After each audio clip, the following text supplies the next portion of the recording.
अस्सलाम वालेकुम आसिम भाई, कैसे हैं वालेकुम आप? ठीक अस्सलाम। है। कपल्स रब्ता करते जिनकी औलाद नहीं होती, वो चाहते कि यहाँ से बच्चों को अडॉप्ट किया जाए और उनको सहारा दिया जाए जो यहाँ यतीम बच्चे हैं। तो हमसे पूछते कि इस पर क्या लोग ये भी कहते हैं कि 23,000 काफ़ी महंगा है जो आप बच्चों को स्पॉन्सर जल्द इसको कंप्यूटर लैब को हमने मज़ीद बेहतर करना, बड़ा करना और एक प्रॉपर लाइब्रेरी भी यहाँ बच्चों के लिए बड़ी बच्चे को आइडेंटिफाई करना, वेरीफाई करना, फिर उनको यहाँ दाखिल करना, इसका क्या तरीका, बॉक्स का क्या मकसद है या कि ज़कात फिक्सड को कैसे दी जाए और किन जगह ज़कात यूज़ होती, खर्च हो सकती, तो वो ज़रा स्कूल वैन है। बिल्कुल। और दूसरी जो है वो किस पर्पज़ के लिए? से कुछ महीनों बाद इंशाल्लाह ताला इसकी बिल्कुल शक्ल चेंज होगी। सिर्फ इसी जगह की नहीं बल्कि पूरे फिक्सेड फैमिली होम कैमरे लगाए थे। हर कमरे में माशाल्लाह जैसा कि आप देख सकते हैं, हर कमरे में 2 से 3 कैमरे हैं। सिर्फ वही नहीं, कॉरिडोर में, किचन। मेरा तो ज़्यादातर वक्त ही यहाँ गुजरता जब मैं फैमिली होम आता, तो यहाँ दमपुख बनाना हो या ओह! खाना ज़बरदस्त। बनाना, कोई बकरा या दुम। सीज़नल सब्जियां या फ्रूट्स हों, वो हम होम ग्रोन कर सकें ताकि बच्चे वो एंजॉय करें पूरे। और इस वक्त 8 बच्चे इस वक्त करंटली रिजाइड। अस्सलाम वालेकुम आसिम भाई, कैसे हैं वालेकुम आप? ठीक अस्सलाम। है अल्हम्दुलिल्लाह, अल्हम्दुलिल्लाह। जी। बिस्मिल्लाहिर्रहमानिर्रहीम। आज मैं फिक्स्ड फैमिली होम आया और बताना ये कि मैं अकेला नहीं इस सफ़र में, बल्कि मेरे साथ पूरी टीम है और आसिम भाई जो है वो रूए रवां है इस सारे फिक्स्ड फैमिली होम इसको चलाना, ऑपरेशनल करना, इनकी बड़ी मदद हासिल। और इनके साथ हमारी पूरी टीम है और आसिम भाई एक आईटी प्रोफेशनल हैं जो दुबई बेस्ड हैं, वहाँ अपना काम करते और साथ हमारी रहनुमाई फरमाते। तो आज हम आसिम भाई से मिलेंगे, पूछेंगे क्या चैलेंजेस हैं और सबसे अहम जो आपके सोशल मीडिया पे हमें बहुत ज़्यादा सवालात, क्वेरीज वगैरह आती, आप कुछ मालूमात हासिल करना चाहते, तो आपके तमाम सवालात मैं आसिम भाई से करूँगा और ताकि आपकी मालूमात हमारी मालूमात में इजाफा हो सके। आसिम भाई तो टूर लें साथ साथ। ज़रूर इंशाल्लाह। आसिम भाई, जो सबसे ज़्यादा सवाल सामने आया स्पेशली रमज़ान में, वो कपल्स रब्ता करते जिनकी औलाद नहीं होती, वो चाहते कि यहाँ से बच्चों को अडॉप्ट किया जाए और उनको सहारा दिया जाए जो यहाँ यतीम बच्चे हैं। तो हमसे पूछते कि इस पर क्या पॉलिसी है, तो आप बताएं सर क्या पॉलिसी है? बहुत अच्छा सवाल है आलमगीर। और ना सिर्फ रमज़ान में बल्कि हमारे पास ऑलमोस्ट हर हफ्ते आई वुड से कि हमारे पास ये सवाल आता है कि हम बच्चा अडॉप्ट करना चाह रहे हैं, आपकी क्या पॉलिसीज़ हैं। तो उस पर मैं ये कहना चाहूँगा कि अडॉप्शन का प्रोसेस इट्सेल्फ बहुत कॉम्प्लिकेटेड है और उसमें हमने रिसर्च करी है। It's not easy for everyone कि सब हर कोई उस पर पूरा उतर सके, क्योंकि बहुत से उसमें इतनी कॉम्प्लेक्स, उसमें इतनी लीगलिटीज़ हैं, उसमें इतने लीगल मसले हैं, इतनी पेचीदगियाँ हैं कि उसमें हर कोई पूरा उतरना हर एक के लिए बहुत मुश्किल है।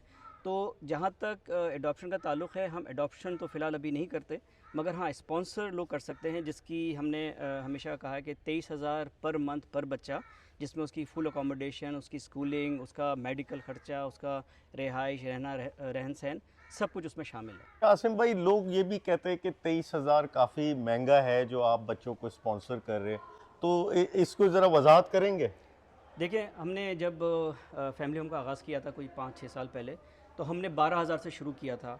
अब आप लोगों के सामने कि नौ पिछले 5-6 सालों में कितनी महंगाई हो गई है, यानी हर चीज़ें बढ़ गई हैं। अब हमने 23,000 जो रखा है, उसका बाकायदा उसके पीछे एक यानी बाकायदा पूरी एक्सरसाइज है हमारी, जिसमें बाकायदा बच्चे प्राइवेट स्कूल जाते हैं। सिर्फ स्कूल की फ़ीस ही तकरीबन कोई 2,000 से 2,200 स्कूल फ़ीस है। उसके बाद बच्चों की बाकायदा ट्यूशन होती है। ये पूरा स्केड्यूल है जो कि एक नॉर्मल घर में लोग बच्चे फ़ेस करते हैं कि सुबह स्कूल जाते हैं, दोपहर को आते हैं, क़ारी साहब आते हैं, क़ारी साहब से पढ़ते हैं, फिर थोड़ा बहुत उनका जो आराम का टाइम होता है वो होता है, फिर ट्यूशन वाले सर आ जाते हैं, टीचर आ जाती हैं, उनको ट्यूशन देती हैं। उसके बाद वो बाकायदा उनका एक हैप्पी आवर टाइप का होता है, जहाँ पर उनको स्नैक्स दिए जाते हैं, फिर शाम को उनका खेल टाइम होता है, फिर नमाज़ होती है। तो बाकायदा पूरा स्केड्यूल है और उसके पीछे बाकायदा काफ़ी लोग हैं जिनको हमें इंगेज करना पड़ता है, जिसमें फ़ुल टाइम शेफ़ है, टीचर्स हैं, ट्यूशन टीचर्स हैं, क़ारी साहब हैं।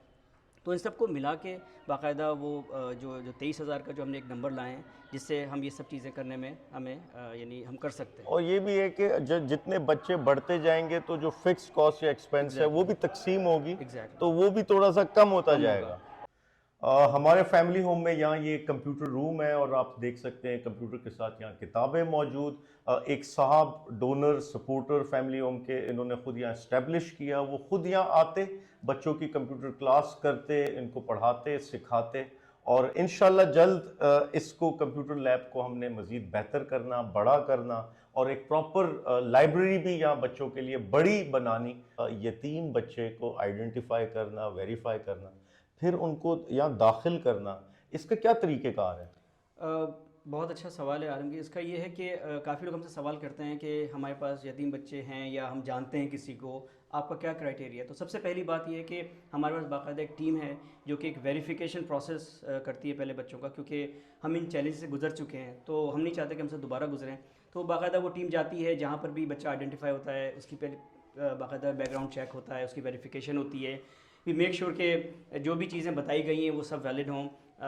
फिर उसके बाद जब वैलिड होता है, यानी जब हमें पता चल जाता है, फिर हम डॉक्यूमेंटेशन में हम कहते हैं कि जी हमारे पास उसकी वालदा का शनाख्ती कार्ड अगर वो हयात हैं, अगर वो हयात नहीं है तो उनका डेथ सर्टिफिकेट, सिमिलरली कि अगर उनके वालिद हयात है तो उनका यानी डेथ सर्टिफिकेट वालिद का अगर वो हयात नहीं है, और इसी तरह अगर दोनों नहीं हैं तो कोई ना कोई गार्जियन या कोई ना कोई फैमिली में हो जो कि चचा, मामू, फूफा जो भी हैं, उनका कोई ना कोई उनका NIC वगैरह वो हम अपने पास रखते हैं। और फिर उसके बाद हमारा जो मेन क्राइटेरिया होता है वो होता है कि 9 साल से ज़्यादा उम्र के बच्चों को हम अपने पास अच्छा, 9 साल से 9 साल अबव जो है वो नहीं नहीं है। आप दाखिल हाँ, करते?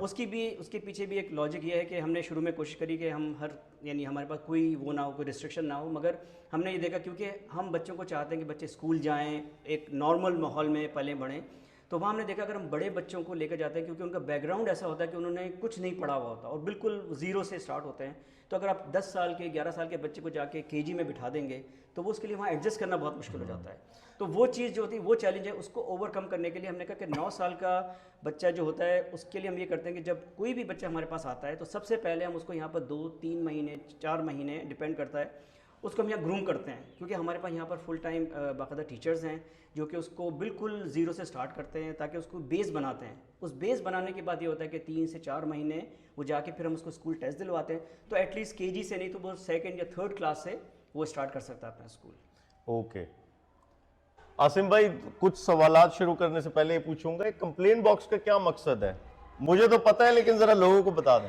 अच्छा, ये कंप्लेन बॉक्स हमने सिर्फ स्टाफ के लिए नहीं बल्कि बच्चों के लिए और हर किसी के लिए लगाया हुआ, ताकि वो यहाँ पर जो भी कमी देखें या जो भी उनको किसी से ख्वाहिश हो या वो चाहते हों कि इसको ठीक किया जाए, वो यहाँ पर आके अपनी कंप्लेंट डाल सकते हैं। और ये इस बॉक्स की चाबी सिर्फ आलमगीर के पास है। आलमगीर हफ्ते में या 2 हफ्ते में या आके इसको ओपन करते हैं, ठीक है ना, और इसमें से जो भी कंप्लेन होती है उस पर फिल फॉर उस पर अमल दरामद किया जाता है। अच्छा आसिम भाई, एक तो लोगों का बहुत ज़्यादा सवाल होता है कि क्या आपकी ये फैसिलिटी फैमिली होम सिर्फ बच्चों के लिए या बच्चियों के लिए भी है? जैसा कि आलमगीर आपको अंदाज़ा है कि हमने जब ये शुरू किया था हमने सिर्फ लड़कों से इसकी शुरुआत की थी, क्योंकि उस वक्त हमारे पास इतनी कैपेसिटी नहीं थी या इतनी फैसिलिटी नहीं थी कि हम लड़कियों को इसमें अकोमोडेट कर सकें। जैसे आपको अंदाज़ा कि लड़कियों के लिए हमें बाकायदा एक सेपरेट फैसिलिटी चाहिए होती है, सेपरेट स्टाफ चाहिए, हर चीज़ उनके लिए एक सेपरेट होनी ज़रूरी है। उसको मद्देनज़र रखते हुए हमने इस्लामाबाद में अभी रिसेंटली ऑलमोस्ट साल पहले हमने शुरू किया है वहाँ पर लड़कियों के लिए, जहाँ पे बाकायदा उनका एक सेपरेट कैंपस है, उनका स्टाफ बिल्कुल डिफरेंट है, उनके लिए सब कुछ बिल्कुल अलग है। और अल्हम्दुलिल्लाह अगर आगे डोनर्स की वो रही हम पे तो इंशाअल्लाह ताला आगे जाके हम कराची में भी लड़कियों का एक सेपरेट सेशन शुरू करेंगे इंशाल्लाह, क्योंकि शुरुआत में ना हमारा तजर्बा था ना बिल्कुल, इतने वसाइल थे, बिल्कुल। आहिस्ता आहिस्ता हम बढ़ रहे हैं, ग्रो कर रहे हैं अल्हम्दुलिल्लाह। आसिम भाई, अभी रमज़ान में ये सवाल बहुत ज़्यादा किया गया कि ज़कात फिक्स्ड को कैसे दी जाए और किन जगह ज़कात यूज़ होती, खर्च हो सकती, तो वो ज़रा आगाह कर दें। तो आलमगीर, जिस तरह हमें अंदाज़ा है और लोगों को भी अंदाज़ा है कि फिक्स्ड के काफ़ी प्रोजेक्ट्स हैं, जिसमें रोज़गार है, जिसमें सड़कों की मरम्मत है, जिसमें खाना खिलाना है, जिसमें ढक्कन लगाना है, और इसके अलावा बेइंतहा प्रोजेक्ट्स हैं। मगर ज़कात जो है वो सिर्फ़ और सिर्फ, जो कि एक बहुत सेंसिटिव इशू है और बहुत ही नाजुक मामला है, वो सिर्फ फैमिली होम पे लागू होती है। तो हम हर डोनर को कहते हैं कि जब भी आप कोई डोनेशन दे रहे हों या जब भी आप कुछ पैसे भेज रहे हो तो पर्पस बताएं कि किस पर्पस के लिए ये पैसे भेजे जा रहे हैं, और हमें मुतला करें पैसे भेजने के बाद कि ये पैसे इतना अमाउंट हमने फैमिली होम के लिए भेजा है, तो वो सिर्फ ज़कात की मद में और फैमिली होम पे ही यूज़ किया जाएगा, बाकी और किसी प्रोजेक्ट में नहीं लगा जाएगा। आसिम भाई, ये एक एरिया है और बड़ा वीरान नज़र आ रहा है, तो क्या ख्याल है इसके बारे में? एक बात मैं आपको बताऊं, पहले तो आप इस पूरे एरिया की एक वीडियो बना लें, क्योंकि आज से कुछ महीने बाद इंशाल्लाह ताला इसकी बिल्कुल शक्ल चेंज होगी, सिर्फ इसी जगह की नहीं बल्कि पूरे फिक्स्ड फैमिली होम की। जैसे आपको अंदाज़ा कि अब हमें माशाल्लाह 5-6 साल हो गए, बिल्डिंग भी पुरानी हो गई, इसमें काफ़ी मेंटेनेंस के इश्यूज़ हमारे पास आते रहते हैं। तो आप लोगों की मदद से, डोनर्स की मदद से इंशाल्लाह ताला हमारा पूरा प्रोग्राम है कि कमरों को ज़रा थोड़ा सा दोबारा से रिवैम्प किया जाए, इस जगह को हम इंशाल्लाह ताला हमारा प्रोग्राम है कि ये वो इवेंट यानी ये वो जगह है जो कि सेंट्रल लोकेशन है। जी। यहाँ पर हम बाकायदा बच्चों की इवेंट, बच्चों का इंटरटेनमेंट एरिया, जहाँ पर बच्चों को बाकायदा गेमिंग फैसिलिटी हो, टेबल टेनिस हो, गेम्स हों, इवेंट्स आप लोग आएँ तो यहाँ पर आके इवेंट वगैरह हम कुछ बच्चों के लिए रखें। तो ये वो जगह है जो माशाल्लाह पूरा इवेंट एरिया बनेगा। उसके अलावा कमरों की तज़ीन व आराइश है। हम बाकायदा एक मस्जिद भी प्रॉपरली, अभी तो बच्चे मस्जिद यानी इधर ही पढ़ लेते हैं नमाज, मगर इंशाल्लाह ताला आगे जाके हम चाह रहे हैं कि बाकायदा एक प्रॉपर मस्जिद हो पूरी बच्चों के लिए, जहाँ पर वैसे भी यहाँ पर हमें 5 वक्त की नमाज़ होती है, तो अब जाके मस्जिद में बाकायदा बच्चे जाके नमाज़ पढ़ें। और इसके अलावा भी और बहुत से काम हैं जो कि अभी मैं आपको दिखाता हूँ कि लाइब्रेरी है और बाकायदा बड़ी कंप्यूटर लैब है जो कि हमें इंशाल्लाह बनानी है। ये मैंने देखा कि क्योंकि यकीनी तौर पे काफ़ी टाइम हो गया है और अभी मेंटेनेंस की ज़रूरत है, और फर्नीचर हो, चाहे दीवारें हों, चाहे दीगर और जो इलेक्ट्रॉनिक है उसमें प्रॉब्लम्स आ रही है अब, तो इंशाल्लाह कि अब वो टाइम आ गया है कि हमने इसको बेहतर करना, और ये वक्त की ज़रूरत है। और साथ ही ये माशाल्लाह 2 गाड़ियाँ भी मौजूद हैं, और मेरा ख्याल है ये एक तो स्कूल वैन है, बिल्कुल, और दूसरी जो है वो किस पर्पज़ के लिए? वो दूसरी यानी अदर पर्पज़ है, यानी अगर किसी को खुदा न खास्ता बच्चा कोई बीमार हो जाए, हॉस्पिटल जाना हो, ग्रोसरी लानी हो, जो छोटे मोटे दीगर काम है करीब में, जिसके लिए हम बड़ी गाड़ी नहीं निकालते, क्योंकि ये बड़ी गाड़ी जो है वो स्पेसिफिकली बच्चों को इवेंट पे ले जाने के लिए या स्कूल से लाने ले जाने के लिए यूज़ होती है। छोटी गाड़ी दीगर और पर्पसेस के लिए यूज़ होती है करीब में। अच्छा, ये दिखाना बताना इसलिए भी ज़रूरी कि चाहे ये गाड़ी हो, गाड़ी का एक एक पुर्जा हो, या ये बिल्डिंग हो, बिल्डिंग की एक एक ईंट हो, ये पाकिस्तान की मलकियत है, यानी अवाम की मलकियत है, लोगों की अमानत है ये, तो इसलिए भी आगाह करना ज़रूरी। और ये बिल्कुल उन्हीं के पैसों से ये सब कुछ जो इस पर देख रहे हैं 100% उन्हीं के पैसों से। तो इसीलिए हम बारहा सोशल मीडिया के ज़रिए पैगाम रसाई करते कि लोग आएँ या ज़्यादा से ज़्यादा विज़िट करें, क्योंकि ये आपकी अमानत है, ये आपकी मलकियत है, और आप देखें कि क्या कमी पेशी है, इम्प्रूवमेंट की गुंजाइश है, हमारी रहनुमाई फरमाएं, और इन बच्चों की ज़िंदगी देखें और इनकी यहाँ फैसिलिटीज़ देखें, और या तो अब फैमिलीज़ भी आती या स्टूडेंट्स आते, इन बच्चों के साथ इवेंट सेलिब्रेट करते, वक्त बिताते, इनको बाहर आउटिंग के लिए, डिनर लंच के लिए ले जाते, और कुछ स्कूल यूनिवर्सिटीज़ तो इनको अपने पास बुलाते। तो अच्छा है कि बच्चों को बाहर की दुनिया की वाकिफियत होती, ये अपनी इस 4 दीवारी को दुनिया ना समझ लें, बल्कि बाहर की दुनिया से वाकिफ़ रहें। बिल्कुल। और एक चीज़ मैं आलमगीर में ऐड करना चाहूँगा कि हमेशा जब मैं डोनर को कहता हूँ कि आप आएँ बगैर बताएं आएँ, ताकि आप आके देखें। तो ऐसा तो नहीं है कि आपके इतना देने से कुछ हमने चेंज कर दिया। आप आएँ और उसमें आपको कुछ लगे कि कुछ गलत है, कंप्लेन बॉक्स आपका यहाँ है, आलमगीर आपकी हमेशा अप्रोच में है, मैं हूँ, एडमिन स्टाफ है, जो आपको शिकायत हो आप हमें बताएं ताकि हम उस पर यानी एक्शन ले सकें। अच्छा आसिम भाई, बच्चों की यहाँ सिक्योरिटी को कैसे यकीनी बनाया जाता? ये बहुत ज़रूरी है, क्योंकि बच्चे माशाल्लाह बड़े हो रहे हैं और हमारे पास जैसा कि मैंने बताया कि अच्छी खासी तादाद लड़कों की। उसके लिए हमने सबसे पहले जो काम किया था वो थे हमने कैमरों की जो हमने कैमरे लगाए थे हर कमरे में। माशाल्लाह जैसा कि आप देख सकते हैं हर कमरे में 2 से 3 कैमरे हैं। सिर्फ वही नहीं, कॉरिडोर में, किचन में, हर जगह जहाँ पर भी हमें लगा कि जहाँ पर कोई भी भूल हो सकती है किसी से, तो हमने वहाँ लगा। और यहाँ पर 24 आवर्स ये कैमरे का एक्सेस आलमगीर आपके पास भी है, हर बोर्ड मेंबर के पास है, एडमिन स्टाफ के पास है। तो ऐसा नहीं है कि अगर एक नहीं देख रहा तो दूसरा नहीं देख रहा होगा, तो कोई ना कोई इसको देख रहा होता है, मॉनिटर कर रहा होता है, और इससे हमें अंदाज़ा होता है कि बच्चे कहाँ पर हैं। अगर बच्चे नहीं नज़र आ रहे तो इस वक्त क्या कर रहे हैं, स्टाफ क्या कर रहा है। बाकी कोई और चीज़ ऐसी तो नहीं है कि कोई हमसे कहीं पर कुछ गलती हो जाए, कोई ऐसी चीज़ हो जाए, कोई बच्चों को नुकसान हो जाए, तो उसका बहुत ज़्यादा ख्याल रखा जाता है। और साथ मदर भी मौजूद होती है जो इनको लुक आफ्टर करती है। हर रूम में बच्चों के लिए जो है वो एक मदर मौजूद, जो उनकी कपड़े से लेके, पहनावे से लेके, खाने पीने तक, स्कूल की तैयारी तक, तो एक मदर बाकायदा मौजूद है। और एक चीज़ बहुत इंपॉर्टेंट है, वो है हाइजीन। जी हाँ, बच्चों की हाइजीन और तरबियत, जो कि कोई नहीं कर सकता, जो कि एक माँ कर सकती है, और या कि एक जो उनसे बहुत क्लोज़ हो। उसके लिए हमने बाकायदा मदर बच्चों के लिए रखी है, जो कि इनका हाइजीन का ख्याल रखती है। सोने से पहले ब्रश कराना, छोटे बच्चे हैं उनकी गंदगी, ये इस तरह से वॉशरूम साफ़ करना, बच्चों को बाकायदा तरबियत दी जाती है कि जब वो उठें तो अपने बिस्तर खुद साफ़ करें। इस तरह से ये चीज़ें जो है ना, ये भी इसका हिस्सा हैं। ये नहीं है कि बच्चों को हमने सिर्फ जगह दे दी है या पढ़ाई के लिए स्कूल दे दिया, ये नहीं, बल्कि बाकायदा इनकी तरबियत भी की जाती है। तो ये हमारा बेसिकली इस वक्त करंट डाइनिंग एरिया बच्चों का आपको दिख रहा होगा। यहाँ कुर्सियाँ, टेबल लगी हुई हैं माशाल्लाह। इस कमरे को हम दोबारा पूरा रेनोवेट करेंगे और इसमें बाकायदा मेस स्टाइल की बेंचेस और टेबल्स लेकर आएंगे, ताकि इसमें एक तो अच्छा भी लगे और फिर ज़्यादा से ज़्यादा बच्चे इसमें अकोमोडेट हो सकें खाने के लिए। इधर आप देखें तो ये बच्चों का पूरे हफ्ते का मेन्यू है माशाल्लाह, जो कि 95% ये फॉलो होता है, जिसमें आप देखें कि ब्रेकफास्ट है, लंच है, और बाय द वे ये लंच जो है अपार्ट फ्रॉम लंच जो हम उनको स्कूल के लिए एक लंच देते हैं जी। और ये पूरा उनका मेन्यू है। तो अगर आप जुमे का मेन्यू देखें आज का, तो आपको अंदाज़ा हो जाएगा कि आज बच्चों के लिए खाने के नाश्ते लिए क्या है। में केक, चाय, लंच में मिक्स सब्जी रोटी, और स्नैक्स में चना चाट, और डिनर में है मिक्स सब्जी रोटी। मिक्स सब्जी रोटी। ओके। और जिस तरह से ये आप देख रहे हैं, ये हमारा इस वक्त किचन है, जिसको जो कि अगर आप देखना चाहें तो सफाई सुथराई का, बच्चों की हाइजीन का, जी हाँ। जैसे हमने कहा, हमें बहुत वाकई इसको ख्याल रखा जाता है सफाई के लिहाज से।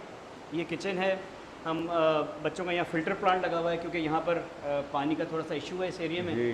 तो बाकायदा एक डोनर की मदद से हमने यहाँ पर एक डोनर फ़िल्टर का प्लांट, नेम प्लेट भी मौजूद है ताकि उनको दुआ मिलती रहे। बिल्कुल इंशाल्लाह। और बाहर हम जाएंगे तो हम आपको एक टर्म में जो बाहर यूज़ होती है डर्टी किचन की, जी जी जी। तो वो एक डर्टी किचन है। उसका मकसद सिर्फ किचन नहीं है, उसका बच्चों की सेफ्टी भी है, क्योंकि हम गैस सिलेंडर्स यूज़ करते हैं और अंदर धुआं भी भरता था और गर्मी भी होती थी, तो इस वजह से हमने किचन बाहर मूव कर दिया। ओके। हाँ जी। आए आपको मैं डर्टी किचन का थोड़ा सा विज़िट करवाऊँ।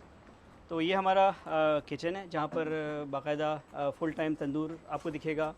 यहाँ पर बच्चों के लिए पराठे तैयार होते हैं, खाना है यहाँ पर माशाल्लाह। तो हालांकि ये हमारा माशाल्लाह तंदूर है, और जो कि हमारी प्राइम लोकेशन भी है जी। इस पूरे फैमिली होम की, जहाँ पर आपको यानी गरम गरम नान और खाने वगैरह यहाँ से माशाल्लाह सप्लाई होते हैं बच्चों को, और क्वालिटी आपको वो मिलेगी जो कि अच्छे से अच्छे रेस्टोरेंट में भी आपको। नहीं आसिम भाई, मेरा तो ज़्यादातर वक्त ही यहाँ गुजरता। जब मैं फैमिली होम आता तो यहाँ दमपुख बनाना हो या खाना बनाना, कोई बकरा या दुम्बा आ जाता तो उसका बारबेक्यू करना। आसिम भाई, किचन के साथ साथ यहाँ ऑर्गेनिक फार्मिंग का भी बंदोबस्त बिल्कुल है। हमने यहाँ कोशिश करी है कि जो सब्ज़ियाँ रेगुलर यूज़ में हैं वो एटलीस्ट अपने यहाँ ग्रो कर सकें। तो इस वक्त हमारे पास धनिया, पुदीना, पालक, मिर्चें और टमाटर जनाब। लगे हुए हैं, और कोशिश ये करते हैं कि जो भी सीजनल सब्ज़ियाँ या फ्रूट्स हों वो हम होम ग्रोन कर सकें, ताकि बच्चे वो एंजॉय करें पूरे सीज़न। तो आपको लग रहा है कि माशाल्लाह ये एरिया अच्छा खासा बड़ा है जी जी जी। और जब सीज़न में और सब्जियां लगाते हैं तो ये और माशाल्लाह ग्रीन हो जाता है। तो ये यानी अगर हफ्तावार मेन्यू है तो उसमें भी आपको मददगार, राशन में भी बिल्कुल मददगार साबित बिल्कुल होता है। बिल्कुल बिल्कुल, क्योंकि फ्रेश सब्जियां, और यही वो सब्जियां हैं जो कि हम अपने खानों में यूज़ करते हैं बिल्कुल प्रॉपर। अगर हमारे पास इस वक्त कोई होम बची हुई, आपको दिखाऊंगा क्वालिटी, आप देखिएगा टमाटर की और हरी मिर्चों की, वो माशाल्लाह वो सारी यहीं से जाती है। ज़बरदस्त। आसिम भाई, चलते फिरते हम यहाँ पहुँच गए हैं। तो ये सोलर पैनल्स यहाँ मौजूद हैं। एक्चुअली आपके इल्म में है कि ये शहर से थोड़ा सा बाहर है, मेमन गोट का इलाका है, यहाँ फार्म हाउसेस वगैरह इर्द गिर्द हैं। तो बिजली की एक प्रॉब्लम थी हमें शुरू में, तो यहाँ एक डोनर की मदद से ये सारा सोलर पैनल का सिस्टम यहाँ मौजूद है, जो हमें बिजली में बड़ा मददगार साबित होता और हमारी बिजली के बिल्स में भी बहुत ज़्यादा मददगार साबित होता। अभी इसको अपग्रेड करना हमने, और इसको यहाँ हमने ऊपर शिफ्ट करना, छत पर लेकर जाना। तो ये भी जो भी डोनर हजरात हैं उनका हम स्पेशली शुक्रिया अदा करते हैं जिन्होंने हमारी मदद की, और इंशाल्लाह इसको अपग्रेड करेंगे ताकि जो मज़ीद बच्चे आ रहे हैं हमारे पास, मज़ीद रूम्स बन रहे हैं यहाँ, उसकी बिजली का भी बंदोबस्त हो सके इंशाल्लाह। आसिफ भाई, सवालात तो सारे हो गए। मैंने आवाम की तर्जुमानी की है जो हमें कमेंट्स में या मुख्तलिफ लोग रब्ता करते और वो ये सवालात करते, तो आपने बड़ी मदद की इसमें, लोगों के जवाब दिए।